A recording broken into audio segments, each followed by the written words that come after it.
Well, hi there. Happy Friday. It is June the 15th, 2018, and I'm Eric. Talking at you, as always, from beautiful downtown Vancouver, British Columbia, Canada, where apparently some people need to be reminded that there are two things in life with worse odds than your chances of winning the lottery. That is, being attacked by a shark on dry land, and actually managing to embarrass me publicly.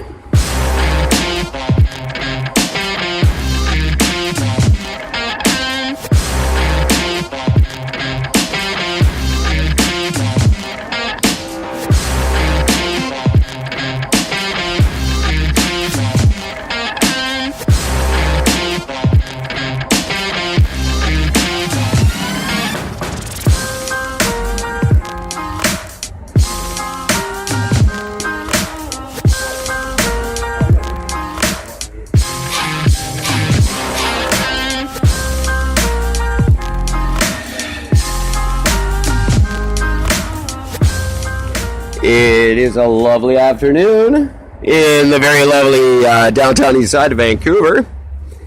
And this is the supplemental show or the pre-show to Is It Just Me? Whatever you want to call it. I don't really care. I haven't called it anything yet. I told you guys that earlier in the week. I'm leaving it up to you. So name the show, win a prize. It's totally up to you. Send in your emails with your ideas for a name to maybeitsme42@gmail.com. Or you can phone and leave a message at 604-655-9630. You can go straight to anchor.fm and leave a message there. Please be sure to specify if you do not want your message played on the air, because if you don't tell us not to, we will absolutely play it. Alright, if you have by chance visited my Facebook page recently, you will have noticed a post by a lovely young lady who I won't bother naming, but if you're that curious, feel free to go to the page and find out her name. She is the mother of my fantastically perfect 4-year-old daughter, and she left a rather poignant post about the fact that I am in arrears on my child support payment. This is, of course, not a shock to anyone, as I've been very candid about my current employment situation and all the struggles and pitfalls that have come along with that. She has attempted to publicly shame me by putting this post on the Facebook page, thinking that perhaps it might be surprising to anybody that because of my situation I'm behind on my bills, and that this might in some way embarrass me, which leads me to believe that after our 2 year plus rather tumultuous relationship, which is best described as tornado rather than whirlwind, followed by 4 years of co-parenting our perfect, wonderful, fantastic, beautiful daughter, this woman still doesn't know a single goddamn thing about me. It is virtually impossible to embarrass me any more than I generally embarrass myself on a daily basis. But more than that, I'm an open book. Everybody knows everything about me. Nothing is going to surprise anyone. There's nothing you can tell someone that I haven't already told them. So, I know that you're bored. I know that you have no life. I know that you resent me for the fact that I do. But please, find better ways to occupy your time, because this little hobby of yours, ritualistically trying to publicly shame me, is, just like everything else in your life, a complete failure. And it's not going to work, it's going to backfire, and it only makes you look stupid, and that much I know you're not. You're not stupid. So stop acting like you are.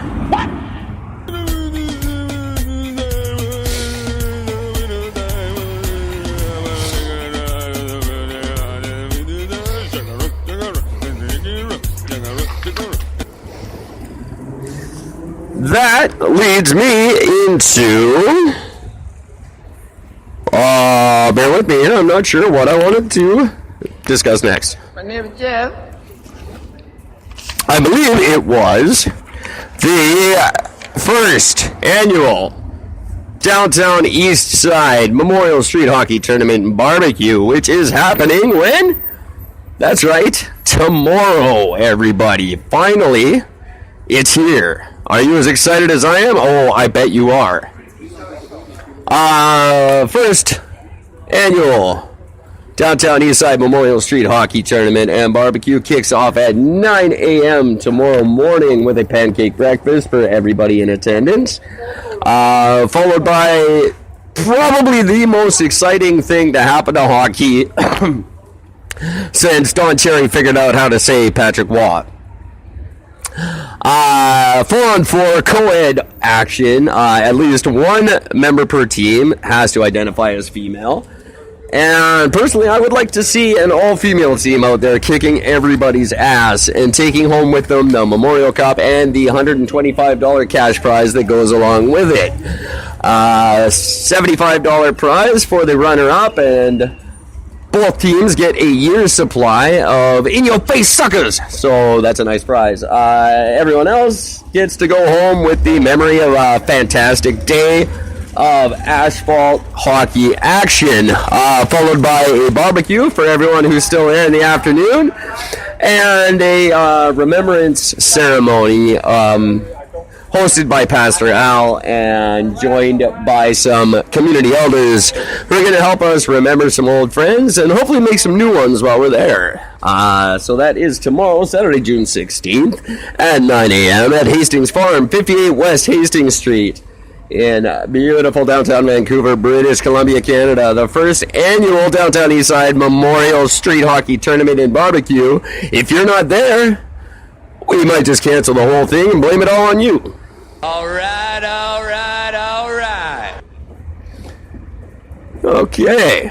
I think that's as good a time as any to stop and play a song. And since it's Friday afternoon, why don't we make that the first single from the album Awaken, the fourth release by Ashes of Purgatory, due out everywhere you buy your digital music the end of this June on the fledgling label Sealed Juvenile Records. This is Spinning by Ashes of Purgatory.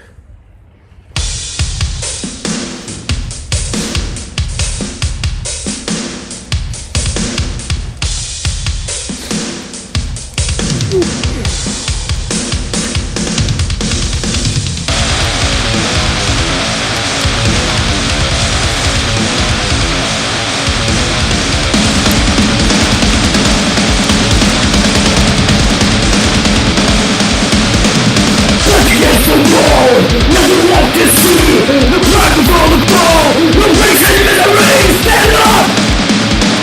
Stand up. Stand up.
Yeah, the more I hear that song, the more I like it. And I'm not just saying that because I wrote it, sing it, and play all the instruments.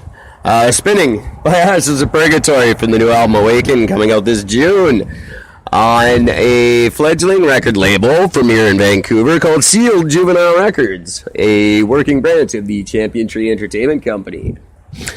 Alright, I should have mentioned before I played that song that there is still plenty of time to register yourself or your team to participate in the hockey tournament taking place tomorrow at 58 West Hastings.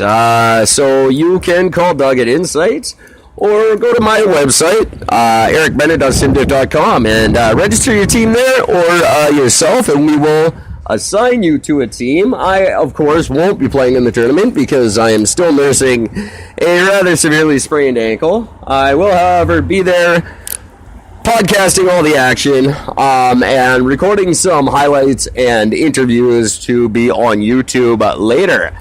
So come on down and enjoy it. It's going to be a really, really fun day. And whether you play or not, have some good food and meet some good people.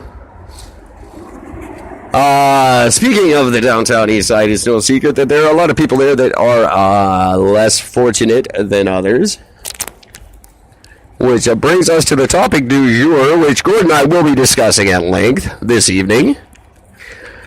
But I wanted to discuss the flawed system we have here, not only in British Columbia, but in the entire country, in our Ministry of Human Resources and Development, which is a ministry governed by people whose jobs depend solely on the less fortunate remaining unfortunate for as long as possible. What?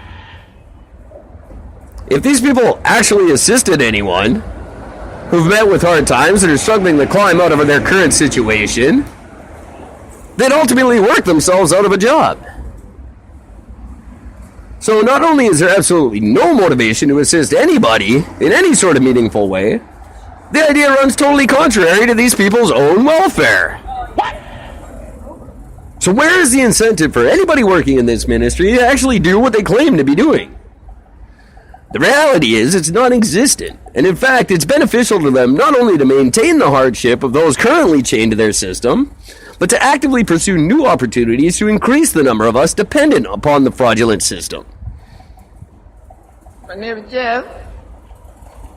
They are constantly working against us. They're constantly working contrary to what they say they're doing. And if they weren't, they'd be putting themselves in harm's way. And nobody's going to do that, despite what they say. Does that not make perfect sense? Of course it does. You know why it makes perfect sense? Because our government lies to us always. Nothing they say is true. They are never acting on our behalf. That, my friends, is just simple fact.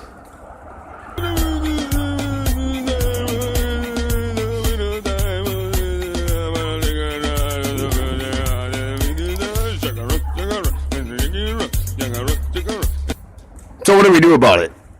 Well, we could choose to elect someone different, but that's obviously never going to happen. We vote for the same boneheads in the same elections every 4 years or whenever they choose to hold them. It's our system to change, and yet somehow we refuse to change it because a good proportion of us, never a majority, well, rarely a majority, believe these people and believe their bullshit and think they're actually going to do anything they say they're going to do. I don't know how we haven't learned yet. My name is Jeff. How do we not realize that they're acting purely in their own self-interest? Nothing they say is true, and nothing is ever going to change while we continue to elect the same boneheads every time they come up for an election. What? It is time for us to change the system. I think a really good way would be if none of us vote in the next election.